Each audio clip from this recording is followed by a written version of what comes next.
En aquel tiempo se le acercó a Jesús un leproso para suplicarle de rodillas: «Si tú quieres, puedes curarme». Jesús se compadeció de él y extendiendo la mano lo tocó y le dijo: «Sí quiero, sana». Inmediatamente se le quitó la lepra y quedó limpio. Al despedirlo, Jesús le mandó con severidad: «No se lo cuentes a nadie, pero para que conste, ve a presentarte al sacerdote y ofrece por tu purificación lo prescrito por Moisés». Pero aquel hombre comenzó a divulgar tanto el hecho que Jesús no podía ya entrar abiertamente en la ciudad, sino que se quedaba fuera en lugares solitarios, a donde acudían a él de todas partes. Palabra del Señor. Ayer meditábamos sobre la respuesta de la suegra de San Pedro después de ser curada. Y el Evangelio nos decía que inmediatamente, dice ella, se puso a servir. Es decir, agradecer, y agradecer, me imagino que por supuesto con palabras, pero sobre todo como se hace el agradecimiento, con obras. Hoy vemos otro milagro. Cada texto del Evangelio es cuenta una historia. A veces son unas palabras de Cristo, otras veces un hecho, en este caso un milagro. Pero hay que fijarse siempre muy bien en los pequeños detalles, porque a veces esos pequeños detalles contienen la mayor de las enseñanzas. En este caso, el primer pequeño detalle es la forma en que este leproso pide el milagro. No dice límpiame, que tiene un cierto sentido de orden, ¿no? Es imperativo, ¿no? Haz esto, como si él estuviera por encima de Jesús. Es el Señor que manda al empleado, ¿eh? Yo te ordeno. Bueno, esta forma de, entre comillas, pedir, que no es pedir, sino que es mandar o exigir, es la que en general usamos los católicos.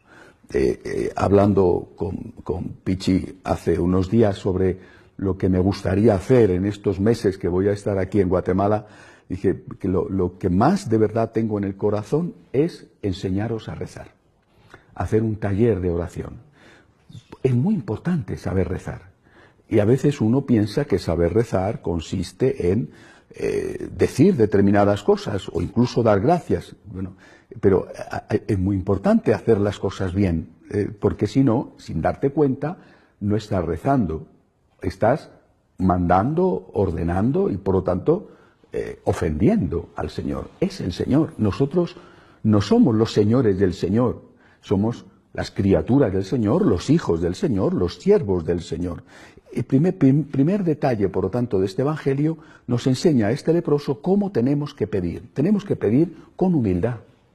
Señor, si tú quieres, yo necesito esto, yo te lo pido, pero no te lo mando, yo te lo suplico, no te lo ordeno. Yo sé que tú puedes hacerlo, el mayor de los milagros, porque para Dios nada es imposible. Pero yo te lo estoy suplicando, por favor, Señor, por favor. Si tú quieres, hazlo. Si no, no pasa nada. No habrá en mí un enfado porque esto no suceda. Primera lección. Pero la segunda es tan importante como la primera. El Señor le dice al leproso que vaya, porque la lepra era una enfermedad terrible, lo es todavía, en aquella época iba cargada de un sentido de alejamiento de la gente, ¿no? Tenían que hacer sonar una campana, esto hasta la Edad Media fue así.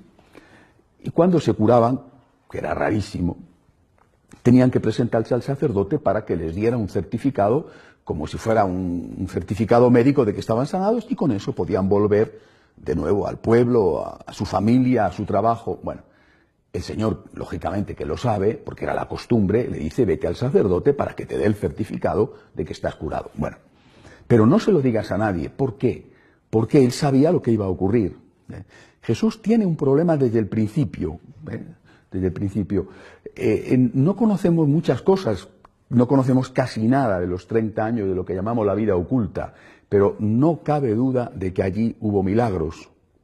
Y digo que no me cabe ninguna duda porque la Virgen María no le hubiera pedido en Caná el milagro de transformar el agua en vino si no supiera que podía hacerlo, y probablemente si no le hubiera visto antes hacer muchas cosas, en la familiaridad de la casa o en la calle, pero sin que se dieran cuenta.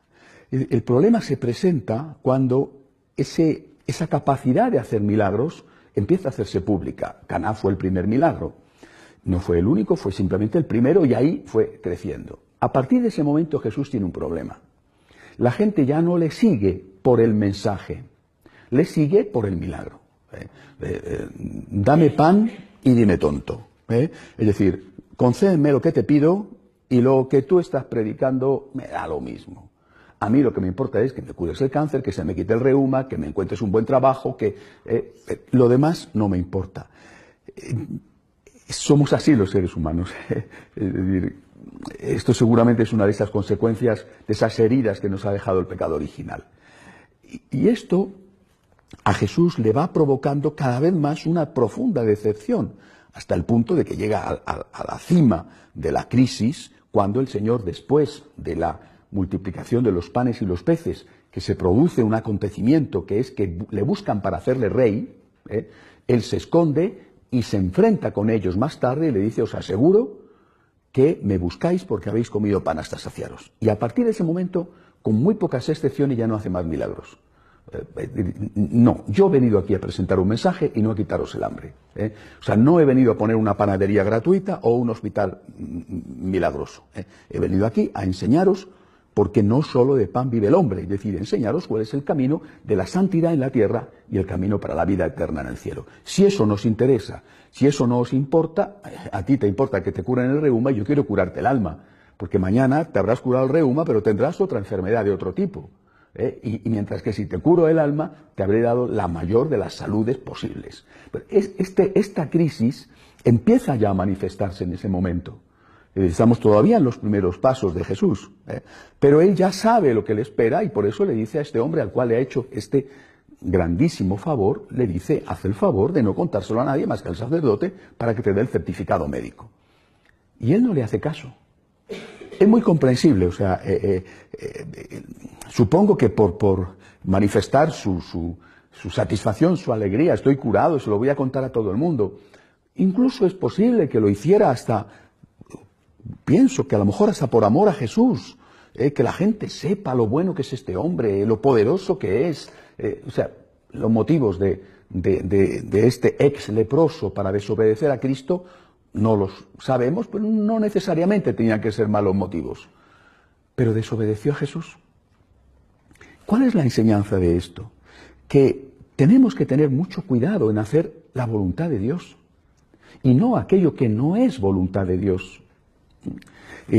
Recuerdo en España, hace ya mucho tiempo, entre tantas cosas maravillosas de mi vida, estuve 6 años trabajando con un extraordinario sacerdote, José Luis Martín Descalzo, y en una ocasión, es una conversación de las muchas que tuvimos que no he olvidado, hablábamos de una persona conocida de ambos, compañero de ambos en el periódico ABC, que tenía sus padres, habían sido grandes líderes de la acción católica, él y ella, los dos, los esposos, grandes líderes, o sea, realmente gente comprometida, gente buena, gente que luchaba por el Señor, por la Iglesia, pero había tenido a su familia abandonada.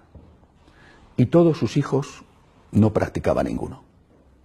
Y él, este sacerdote, yo le conocí en la última etapa de su vida, con lo cual estaba muy enfermo, reunía eso que solo se adquiere al final, ¿no? Bueno, que no todos adquieren, ¿verdad? Pero que muchos sí, la sabiduría. Y este hombre no era excesivamente mayor, murió con 60 años, pero muy enfermo, me decía: hay que hacer la voluntad de Dios que Dios quiere, no la voluntad de Dios que tú quieres. Es decir, ¿de qué le ha servido a esta familia hacer este gran trabajo apostólico tal si ha tenido desatendidos a los suyos? Si los suyos han estado criados por empleados, si sus hijos les han visto entre congreso y congreso, entre meeting y meeting, entre charla y charla, tú no puedes dedicarte al Señor y desatender tu casa. O sea, habrá que buscar un equilibrio, ¿verdad? Porque tienes los tuyos. Este es un ejemplo nada más, pero es un ejemplo que nos vale a todos. Tienes que hacer la voluntad de Dios. Y la voluntad de Dios Esa es una lección que no deben de olvidar nunca. La Iglesia católica es la Iglesia del equilibrio. No es la Iglesia de la medianía, que es distinto, ¿eh? Eso que decían los latinos, in medio is virtus, en medio está la virtud. No, pero es la Iglesia del equilibrio, de la madurez. ¿Eh? Es la Iglesia del I. El I, la conjunción copulativa I, es la que marca y caracteriza a la Iglesia católica. Es ora et y labora. Reza y trabaja. No, reza o trabaja. Reza y trabaja. Fuera de casa y dentro de casa. Trabajo apostólico y trabajo para ganarte el pan. Es decir, equilibrio, equilibrio. Este tiene que ser siempre el punto que nosotros nos encontramos. Y a veces eso significará que, pues, que tienes tu mamá anciana, tendrás que atenderla. Que tienes tus niños que son bebés, pues tendrás que cuidarlos. Es decir, tendrá que haber tiempo para todo, aunque en este momento tengas que dar prioridad a una cosa y dejar otra. Y yo creo que esa es la enseñanza que nos da hoy este Evangelio. Este señor, este ex leproso, pienso que quizá queriendo hacer el bien, porque no me atrevo a meterme en su conciencia, fíjate, supongamos que quería hacer el bien y ensalzar a Jesús, etc., le desobedeció. Seguramente más pronto o más tarde te pones a hacer milagros y la gente lo hubiera sabido igual, ¿verdad? Pero este le desobedeció. Ha recibido un don y está volviendo contra Cristo el don que ha recibido. Nosotros hemos recibido un don. Creo que hemos recibido un don. Aunque somos pecadores, hemos recibido un don. El don de estar enamorados de Jesús. Esto es un don. Nuestra vida tiene que ser para el Señor, haciendo en cada momento su divina voluntad. Tienes que estar rezando, reza. Tienes que estar trabajando, trabaja. Tienes que dedicar unas horas, en función de tus posibilidades, al servicio apostólico, dedícalo. Pero también tendrás que encontrar tiempo para el descanso, tiempo para la oración, tiempo para... Es decir, a cada uno el equilibrio nos va a compensar. Es decir, el que tiende mucho a rezar tendrá también que trabajar. Y el que tiende mucho a trabajar tendrá también que rezar. Y el que tiende a quedarse en casa tendrá que pensar en ayudar a los de fuera de casa. Y el que está todo el día en la calle tendrá que pensar que tiene también su propia familia. Equilibrio. Y en todo hacer siempre aquello que Dios nos pide. De pie, por favor.